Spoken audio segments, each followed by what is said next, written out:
Cette vidéo est une présentation de La Revanche, la boutique officielle des Deux Pions. Salut tout le monde, c'est Vicky. Et c'est Dani. Pour la chaîne des Deux Pions. Aujourd'hui, Dani, on a le bonheur de faire notre premier en vrac tout seul comme des grands. Yes! En fait, c'est qu'on va vous parler d'un événement de jeux de société qui a eu lieu à Trois-Rivières et auquel Dani et moi avons participé le week-end dernier, donc du 24 au 26 mars. Ouais, donc c'était pendant une fin de semaine. C'était plus précisément à Pointe-du-Lac, qui est une petite ville en bordure de Trois-Rivières. C'est une petite ville de 7000 personnes là, sur le bord de l'eau. Et c'était magnifique. On va mettre des images que vous allez pouvoir regarder.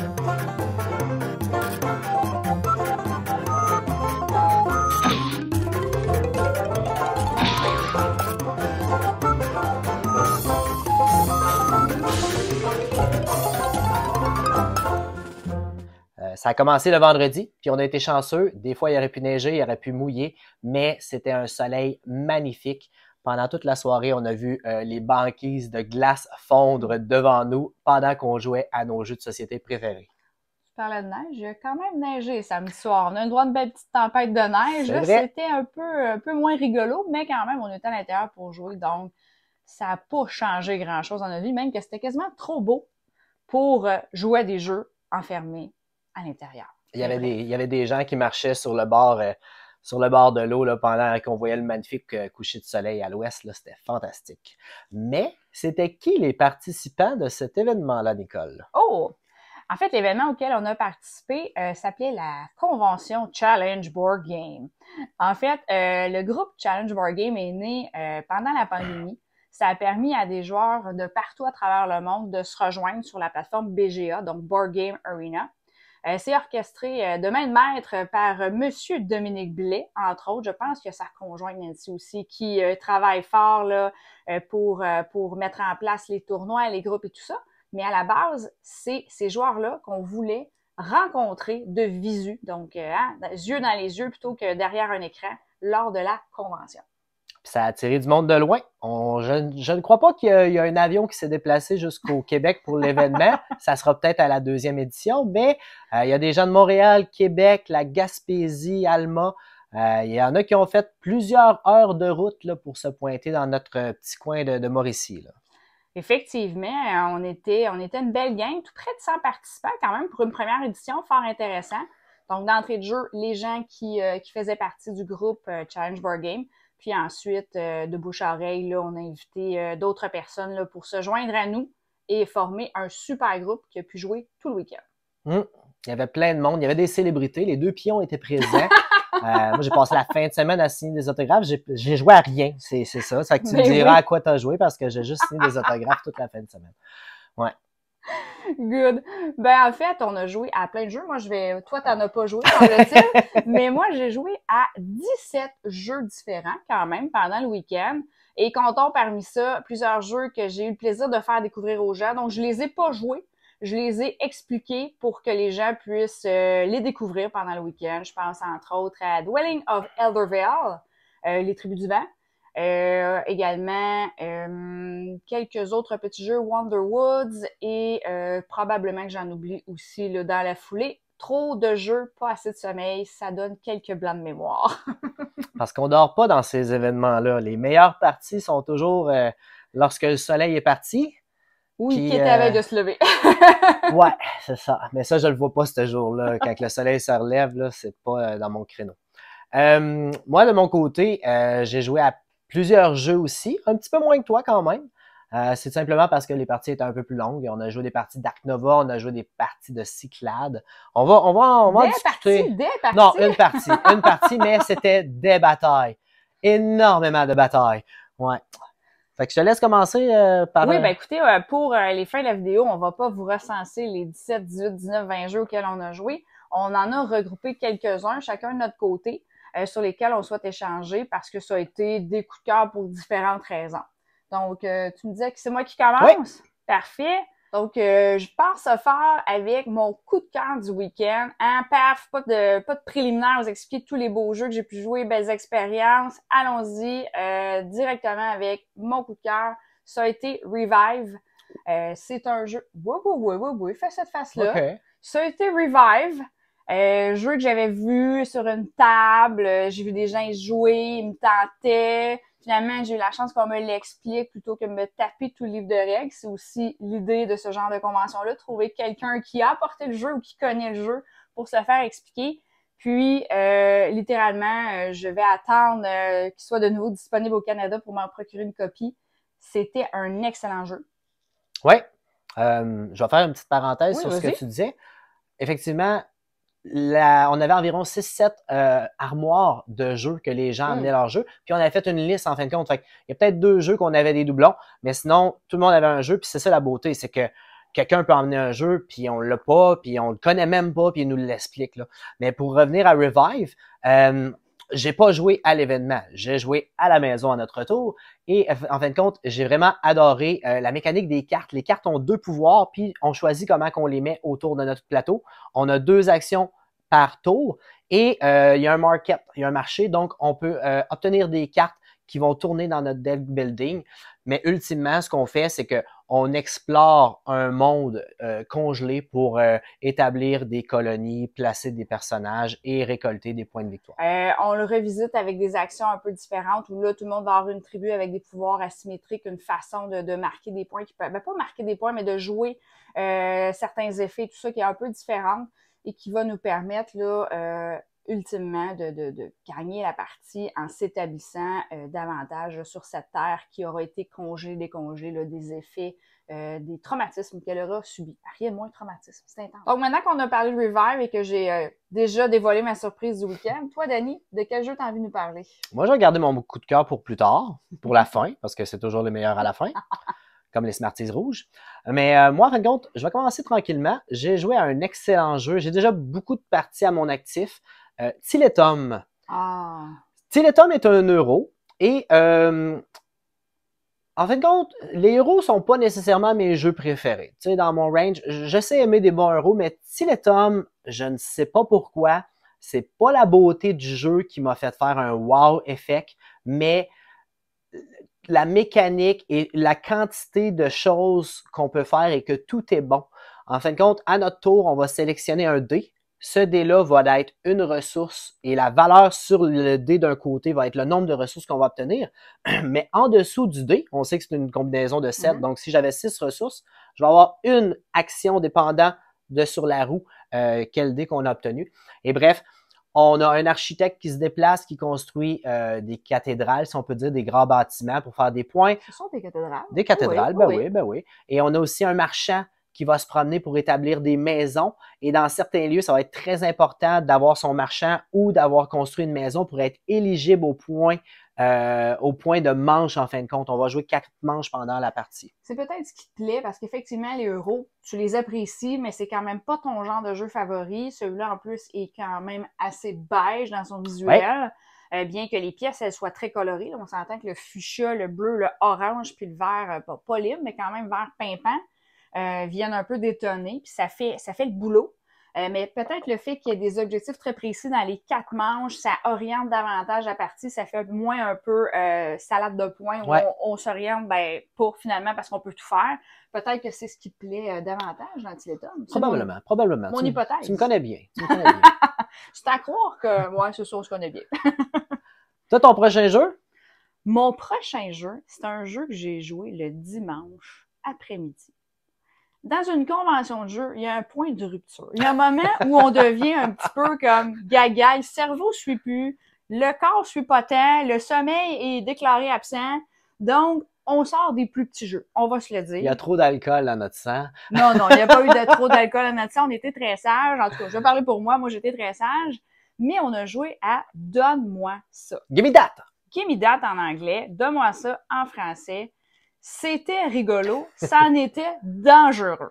Sincèrement, jeu simple, efficace, mais attention de ne pas vous blesser. Je pense que les lunettes de sécurité devraient être obligatoires pour jouer à ce jeu-là. Donc, c'est assez simple. Tout le monde a une petite feuille en début de partie sur laquelle il y a 50 cercles. La personne qui débute avec le crayon dans les mains doit commencer à écrire les chiffres de 1 à 50 parce que le but de la partie, c'est qu'un joueur se rende à sa 50e case et écrive le chiffre 50. Jusque-là, ça va bien. Mais pendant qu'une personne fait ça et compte les chiffres à voix haute, question de mettre un peu de stress sur les autres, les autres doivent lancer l'espèce de petit dé d'action qui peut amener les gens soit à faire, on se tape dans la main, donc un high five, soit un point à point, ou comme Dani le faisait si bien, un bon tapage de table pour être sûr que l'autre personne écrive tout croche, et ça la stresse un peu aussi. Finalement, aussi la possibilité de tourner les feuilles vers la gauche. Donc, tu es en train d'écrire, toi, ça va bien, puis finalement, pouf, tu te ramasses avec une feuille qui a rien d'écrit dessus. C'est fantastique, jusqu'à temps que quelqu'un tourne le dé et ait le crayon. Et là, c'est là qu'il vient de te l'arracher des mains. Et je dis bien arracher des mains. En tout cas, personnellement, ceux qui me connaissent savent que je suis un brin intense. Donc, c'était arracher des mains. Je tiens à le préciser. Donc, ça aurait pu être très dangereux pour vrai. À jouer à beaucoup, j'aurais peur pour les yeux des gens. Oui, clairement, écoute, ça va partir, ce crayon-là. Ils vont peut-être mettre une mousse au bout du crayon, là, comme ça. Pouf! Ah, c'est correct, comme avec un micro, là. Ouais. Ben, j'ai regardé sur Amazon pour en acheter. Pour la sécurité. Ou des lunettes de sécurité. Avertissement, le jeu est un peu dangereux pour les petits enfants, alors mettez une petite mousse au bout. Ah, c'est pas pour les enfants que c'est dangereux, je pense. Aussi. Ouais, mais voilà, c'était... Toi, tu n'as pas eu la chance d'y jouer, mais je pense que tu nous as entendu. Ah, j'ai vu les gens rire, pleurer, crier, puis je pense que, tu sais, c'est l'expérience. C'est pas qui gagne la partie, c'est de faire comme, mais c'est n'importe quoi, c'est le chaos, là, ça... Ah non, ma feuille, elle allait bien, ça tourne, ou des choses comme ça. Mais là, un chaos génial, parce que c'est rapide, je veux dire, bon, 10 minutes, probablement top chrono, c'est terminé. Tu veux tout de suite en jouer un autre, juste pour le plaisir. Tu dis, hey, viens avec nous, là, faut absolument que tu t'assoies. On a recruté des gens comme ça. Mais oui, peut-être qu'à plusieurs joueurs, là, on a joué à 4 ou 5, c'était pas pire. Peut-être qu'à 6 ou 7, j'ai pas remarqué combien de joueurs on pouvait jouer, mais disons qu'à 6 ou 7, avec le crayon, on est peut-être un peu loin pour aller chercher. Ça pourrait être un peu plus difficile. Mais autrement, c'était vraiment très plaisant. On change de jeu? Ben, certain qu'on change de jeu. J'ai eu la chance de recevoir une commande par Monsieur le Facteur. J'aime beaucoup Monsieur le Facteur et Dieu sait qu'il passe maintenant très souvent, maintenant que la pandémie est terminée. Il m'a emmené un des 3 jeux qui venaient dans la collection de Valeria. Celui dont je vais vous parler, parce qu'il y en avait un qui était solo, il y en avait un qui était roll and write, et le dernier est un jeu de levée. Les jeux de levée sont mon némésis. J'en ai essayé beaucoup. J'en ai un que j'aime. Mais celui-là, il est particulier. Peut-être, permets-moi avant de te lancer. Avant de dire le nom, surtout. Avant de dire le nom en question, qu'on garde le suspense, c'est que tu as une relation particulière avec les jeux de levée. C'est pas tant que t'aimes ou t'aimes pas, c'est que ça a été complexe de te faire comprendre les jeux de levée pour une raison qui m'échappe, parce que tu peux jouer à plein de jeux hyper complexes, des gros jeux, des longs jeux, toutes sortes de jeux. Mais les jeux de levée ou de pli, là, bon Dieu, je pense que tu as du jus de cerveau qui te met à couler sur le long de l'oreille. Ouais, c'est complètement fou. C'est toujours la même chose. Mais bref, le jeu se nomme Le Trône de Valeria. Valeria ont fait beaucoup de jeux. Valeria Kingdom, Shadows of Valeria. Le Trône de Valeria est un jeu très simple. Je vais le mettre dans la gamme des fillers. Ça se joue en moins de 30 minutes si on est complet dans le compte. On peut jouer jusqu'à 6, effectivement. Que ce soit à 4, là, on peut jouer 15-20 minutes, là, ça se fait très vite. Bref, on va distribuer des cartes de couleurs, mais les cartes ont des valeurs. Et chacun des valeurs est un pouvoir. Et on va avoir, il y a un jeu qui m'a fait tout de suite penser à ça, c'est Borgia. La maison des Borgia, qu'en fin de compte, chaque maison est représentée selon un rang. Ben, dans ce jeu-là, c'est la même chose. Si je mets une carte rouge, les gens doivent fournir du rouge. Mais s'ils n'ont pas de rouge et que la maison bleue est plus haute dans le rang que les rouges, la personne suivante peut jouer une bleue et peu importe la valeur, elle va gagner le pli en fin de compte.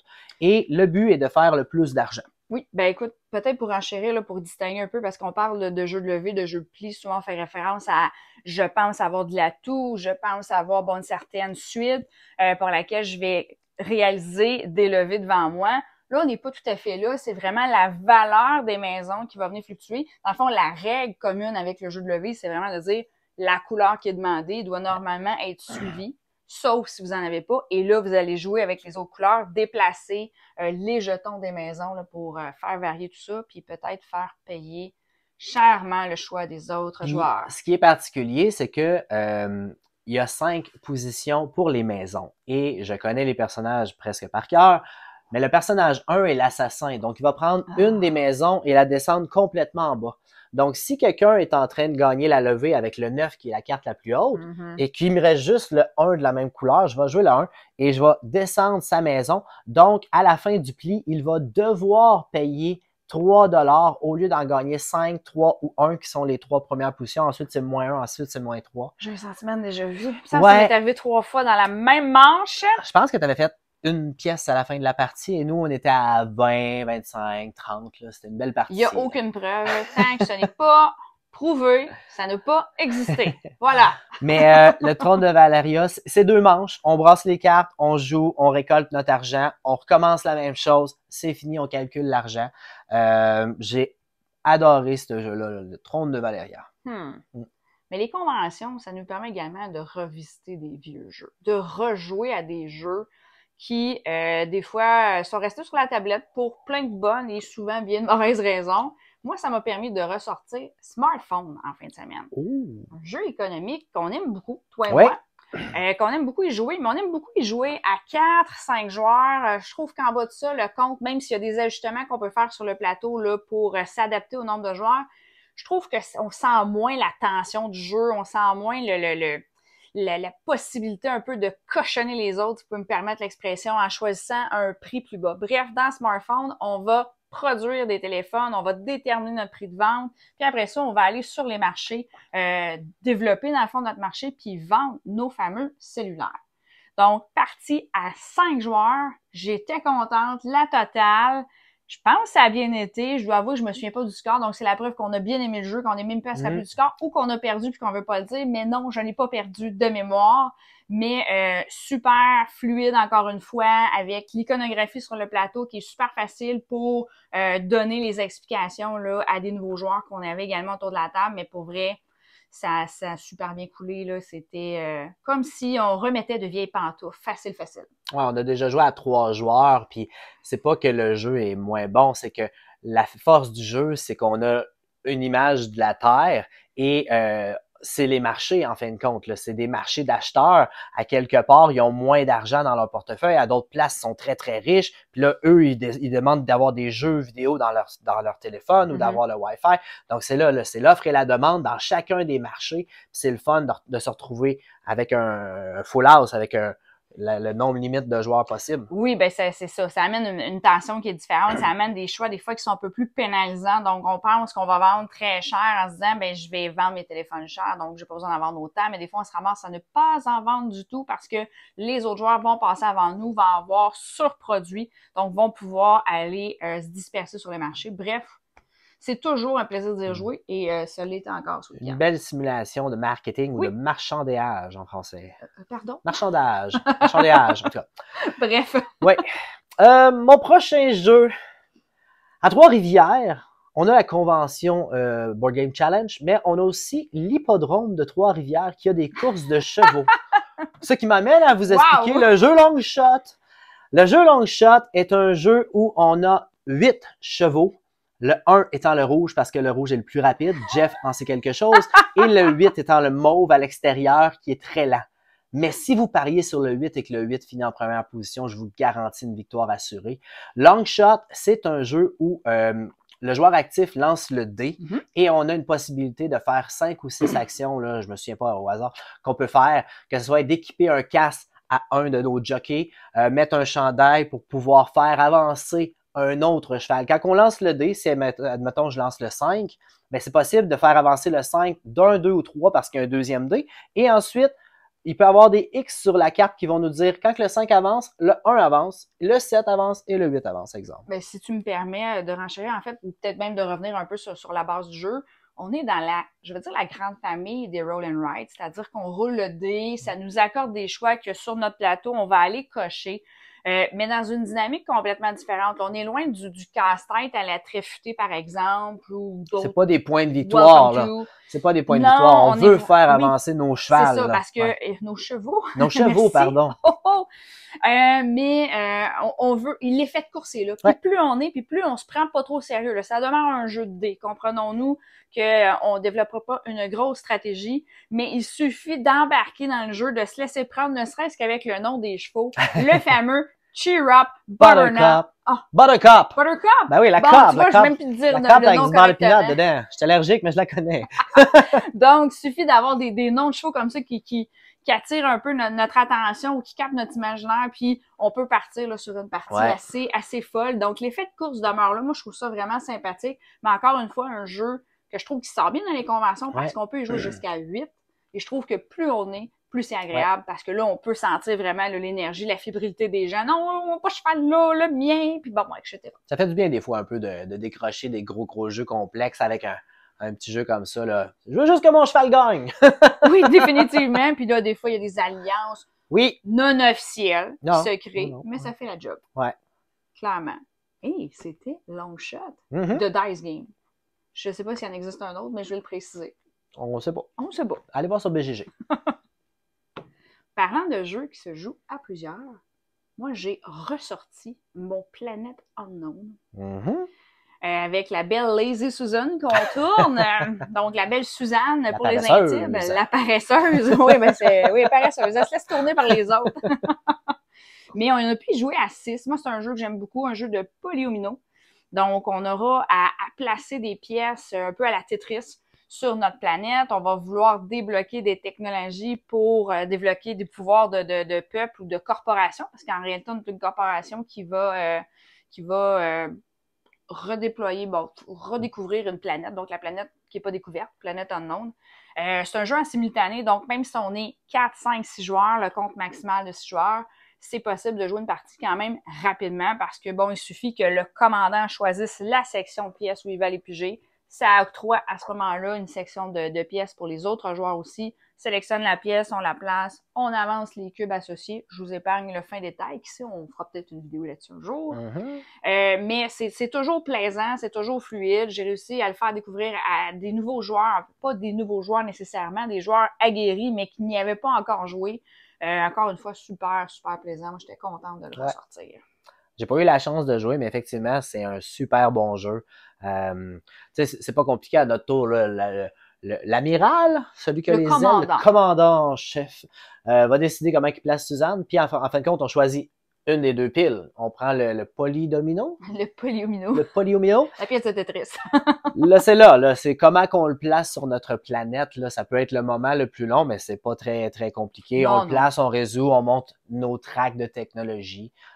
C'est un excellent jeu. Un excellent choix. Un excellent choix. Ben, merci beaucoup. Puis, ben voilà, c'était ça pour Planète Unknown. Toujours plaisant. Je vais encore, il m'en reste 2. T'en restes 2? Je garde mon coup de cœur pour la fin. Oh, donc tu vas nous parler d'un autre jeu. Ouais. Ben, pendant la convention, on n'en a pas parlé, mais on a eu le droit à plusieurs tournois. Il y avait des tournois de... il y a vendredi soir, il y a un tournoi de Challenger. Je sais qu'il y a une activité aussi avec Ready, Set, Bet. Je crois l'avoir dit correctement sur l'écran géant. Samedi, il y avait un tournoi de Concordia. Dimanche matin, on avait un tournoi de Catan. Et tu as toi-même organisé le tournoi de Star Wars Destiny. Effectivement. Et il y avait aussi un tournoi virtuel de Kahoot, qui était des questions Zandor, en fin de compte, qui était très populaire. Environ 20 personnes qui ont participé. Là. Je crois que j'ai fini 5e. Mais bref. OK, c'est ça que tu voulais dire aux gens. Des milliers de gens. Effectivement, on a fait un tournoi de Star Wars Destiny, qui est un jeu de cartes et de dés. Tous les participants ont vraiment apprécié, là, en fin de compte. Là. La seule chose que j'ai compris, c'est qu'en fin de compte, vu que c'est un jeu qui est un peu méconnu, à la différence d'un Catan, ben, c'est important vraiment de prendre des decks qui sont le plus unis ou simples possible là, pour pas qu'il y ait de complexité entre les joueurs, en fin de compte. Là. Mais non, ça serait super bien passé. Les joueurs ont aimé ça. Et tu as mentionné un nom tantôt. Tu as parlé d'un tournoi de Challenger. Oui. On a rejoué une partie de Challenger dimanche avant de partir. Oui, c'était pas mal le dernier jeu, je crois qu'on a joué. Hein? Je pense que oui.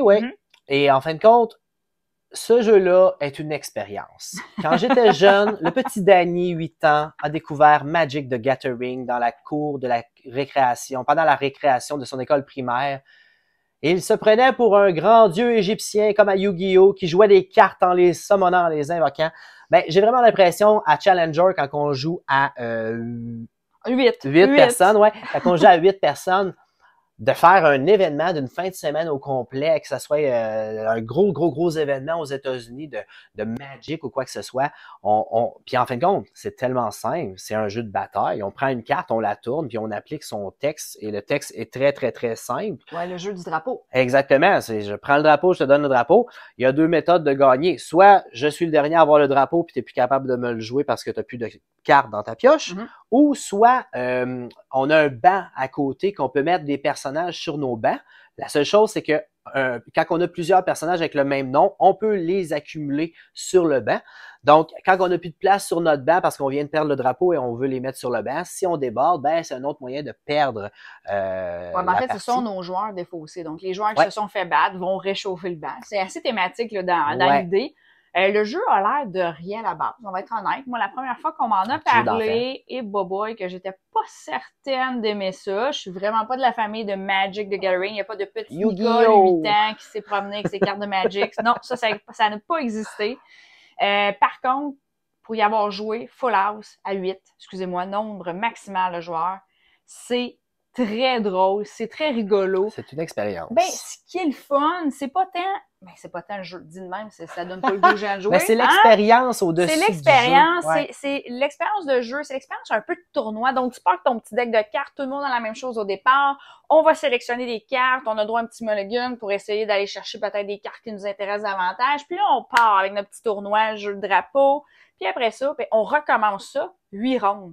Donc, veut pas, notre deck évolue. Puis, ce qui est intéressant, notamment à 8 joueurs, qu'on perd, c'est que tu vas jouer 2 fois contre la même personne. Ouais. Donc, la personne, tu vas la revoir. Je vais te revoir. Là, tu te dis, je vais me rappeler les cartes qu'elle avait, voir si ça va être bon de jouer ça contre elle. Bon, des fois, ça donne absolument rien parce que ces cartes-là n'existent plus, les a défaussées. Mais bon, c'est l'idée du tournoi. C'est vraiment cool. Puis, on est dépendant de quand on brasse nos cartes, puis let's go, on joue. On est dépendant de nos cartes. Tu sais, il y a des cartes qui font du ménage de notre plateau, si on peut le dire comme ça. Il faut qu'ils arrivent quelque part dans le milieu. S'ils arrivent au tout début, ils font absolument rien. Puis des fois, en fin de game, ça peut te sauver une partie. Puis tu fais quand je vais perdre, lave-là. Là, je viens de me sauver. Là. Fait que, là, je peux parler évidemment de la finale, là, parce que tu parles des cartes qui permettent de ramener, sur ton deck et tout ça. À la finale, contre Jean-Philippe, pour ne pas le nommer, qui avait le deck de la mort lors de ce mini-tournoi de Challenger, j'avais 2 aspirateurs qui me permettaient de dégager les joueurs qu'il y avait sur mon banc et donc de ne pas buster en bon québécois. Il avait 4 cartes sur son banc, donc 4 de ses joueurs avaient été défaussés. Ça me semblait, à partir de là, accessible de gagner, malgré que j'avais pas le meilleur deck du monde. J'avais pas des grosses cartes. On veut pas savoir qui a gagné. On va le voir plus tard. Oh! T'as ça sur vidéo? Oui. Oh my God! Donc, restez avec nous jusqu'à la fin. Ça a l'air qu'on va avoir la finale de Challenger. Ce qui m'amène, moi, à parler d'un jeu également. Là, toi, t'en restes un, il reste ton coup de cœur. Puis moi, je vais commencer par mon coup de cœur. Bon, parfait. Moi, le vendredi soir, très tard, samedi matin pour être plus précise, j'ai eu le plaisir de découvrir Eco en français probablement, Eco Premier Continent. Jeu fort sympathique. Je m'attendais à rien, surtout à cette heure-là. En fait, je pense que c'est les jeux qui s'attendent à rien de moi quand c'est trop tard, pour être honnête, et je ferai tuerie. Donc, les gens vont comprendre que c'est tout à fait vrai. Moi, passer 10h30, 11h, je suis plus bonne. Ça sert à rien. Je ronfle plus qu'autre chose. Mais là, on a sorti ce jeu-là. Je l'ai découvert. Principe de un joueur actif pioche dans un sac des pierres sur lesquelles il y a des symboles. Tant qu'on ne pige pas le symbole Joker, on continue à piger. Donc, on révèle, exemple, un soleil. Donc là, nous, on a des cartes sur lesquelles on va placer des cubes où on a des soleils dans l'idée de réaliser ces cartes-là, donc de les compléter pour pouvoir faire l'action. Si on n'a pas le symbole qui est demandé ou qu'on l'a déjà là, recouvert sans pour autant finir la carte, bien, on a moyen, avec notre tuile de départ, de faire une rotation, puis à un moment donné, de débloquer des pouvoirs, donc d'aller piger des nouvelles cartes, d'en jouer des nouvelles, donc tout ça. Puis quand on réalise un écho, ben là, à ce moment-là, on lève la main, en fait, faut crier écho. Écho. Voilà, t'as tout compris?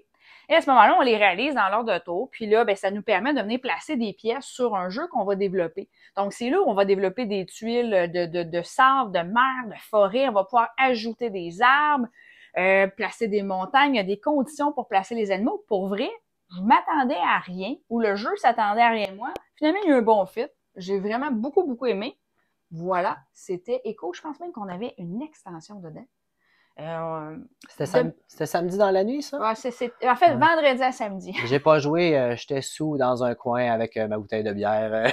Mais non, arrête de dire aux gens que t'étais sous. En fait, ce qu'il faut expliquer, c'est que comme on joue très souvent ensemble, quand on va dans des conventions de jeu comme celle-là, on essaie de pas jouer ensemble le plus possible. Donc, il y a Challenger qu'on a joué ensemble, puis je pense, en fait, Trône de Valéria. Je pense qu'il y a quelques parties là, dans la nuit de samedi à dimanche où là, on s'est ramassé moins de joueurs, donc on a joué ensemble, mais autrement, on essaie de... Puis tu sais, pour avoir fait beaucoup d'événements de jeux de société dans le Québec, au début, c'est normal, on est gêné, on reste ensemble, nous deux ou nous quatre avec nos amis, mais il y a tellement des personnes intéressantes dans le domaine du jeu de société qui restent loin de nous que pour le peu de fois qu'on peut les rencontrer, ça me fait plaisir de faire comme je vais aller jouer avec toi, puis avec toi, puis avec toi, puis le reste du temps, on joue tout le temps entre nous, là, avec notre gang, en fin de compte. Là, Oui, effectivement. C'était un bon moment pour justement rejouer avec des gens qu'on voit moins souvent parce que, bon, la distance géographique, c'est ça existe. Donc, mon coup de cœur. Roulement de tambour. Ouais, mon coup de cœur est sur un excellent timing, je dirais, en plus. Quand on va dans des conventions, j'ai toujours envie de jouer à un petit jeu que je t'attaque. On s'attaque, on va s'attaquer, on va se rentrer dedans. Oh, je t'aime, je t'attaque. Ouais, et j'en ai ressorti un. Je crois que j'ai ce jeu depuis 7 ou 8 ans dans ma collection. Il y a eu beaucoup d'extensions de ce jeu-là. Et Kickstarter a annoncé dernièrement qu'il allait le rééditer. Tout beau, tout chaud. Il y en a peut-être qui savent déjà la réponse, mais le jeu, c'est Cyclades. J'ai adoré ma partie de Cyclades. Ça faisait trop longtemps que j'avais pas joué. Tu sais, il y en a beaucoup des jeux dans le genre de Cyclades, que ce soit Rising Sun, Hank, Cyclades, peu importe. Là, le Cyclade Kemet, par extension. Oui, Kemet aussi, effectivement. Cyclades, bref, pour gagner la partie, il faut avoir 2 métropoles. Mais c'est un jeu d'enchères et un vieux sage a déjà dit que l'argent était le nerf de la guerre. Eh bien, cette phrase s'applique extrêmement bien à Cyclades. Si vous n'avez pas d'argent, vous allez être sur le dieu Apollo et perdre quelques tours à refaire votre économie, si je peux dire ça comme ça. Si vous obtenez le dieu de la guerre, vous allez pouvoir construire des soldats, attaquer avec vos soldats et construire une forteresse, donc un bâtiment rouge. Tandis que si vous prenez Poséidon, vous allez pouvoir construire des bateaux, attaquer avec vos bateaux et construire un port. Aussitôt que vous avez les 4 bâtiments des 4 couleurs, vous fusionnez les bâtiments, vous les discartez et vous mettez une métropole. Le but du jeu est d'avoir 2 métropoles pour gagner la partie. Toutefois, et le toutefois est très important, on va finir le rond en cours. Je n'ai jamais vu une partie de Cyclades se terminer de manière monotone. À chaque fois que la personne fait « c'est beau, j'ai mes 2 monopoles, la game est finie », non. Il reste un joueur, puis il reste un joueur. Il y a des créatures mythiques qui peuvent intervenir, que ce soit Pégase qui prend tes troupes et qui se téléporte ailleurs, que ce soit le Kraken qui se promène et qui pète tous les bateaux sur son passage pour te protéger. Bref, c'est un jeu que j'ai adoré. Ouais. Cool. Ça fait le tour des jeux qu'on avait ciblés. Évidemment, on aurait pu en parler encore et encore et encore, comme je le disais, je crois, en début de vidéo, 17 jeux différents. J'ai joué avec une vingtaine de joueurs différents aussi pendant la fin de semaine. Probablement à peu près la même chose de ton côté. Bref, un super beau séjour. Merci beaucoup aux organisateurs. On ne dit jamais assez. Et Dominique, merci. Beaucoup de travail. On n'en doute pas un seul instant. Et on espère déjà qu'il y aura une 2e édition l'année prochaine. Je pense que oui. Moi, je tiens à le préciser, mes sleeping bags sont restés sur le bord de la porte. Je suis prête. Ouais. Donc, c'était tout pour nous aujourd'hui. Si vous avez aimé notre vidéo, on vous rappelle de faire un beau petit pouce en l'air, de vous abonner à la page des 2 pions, à la chaîne des 2 pions également. Et nous, on vous dit à la prochaine! C'est parti! 4, c'est pas assez. Suivi d'un 4 pour une force de 8. Le joueur des ténèbres ramasse le drapeau. Il contre-attaque avec un 2. Les deux premières cartes de votre deck. Le contrôle avec celle-là, donc celle-là s'en va là aussi. Oh que oui, la carte qui est sacrifiée. Le blob, malheureusement, de 7. Un move critique qui pourrait faire gagner la partie. Nicole contre-attaque avec une recrue de 1. Suivi d'un 4 pour une force Je peux collective. placer une carte de force 3 ou moins sur du banc sur ma réserve. Bye, ça fait de la place sur le banc. La place. J'ai compris. 10. Oh, un move épique, mais qui lui fait mettre une carte de merde sur son deck. 5. Je prends 2 cartes et je les ramène ici. Nicole utilise l'aspirateur parce qu'elle a un trouble de... Oh, non! Majordome qui nettoie, suivi d'un super vilain qui lui fait prendre une carte de merde. Elle contre-attaque avec une championne. Pour un 5. Pour un 1000 points qui fait prendre le drapeau. 2. Regardez 3 premières cartes de votre deck. Là, c'est dans l'ordre. Capture du drapeau. Oh, c'est sa dernière carte pour un 1. Ce n'est pas assez. Si après ça, qu'est-ce que ça donnait? Oh! Violence, violence.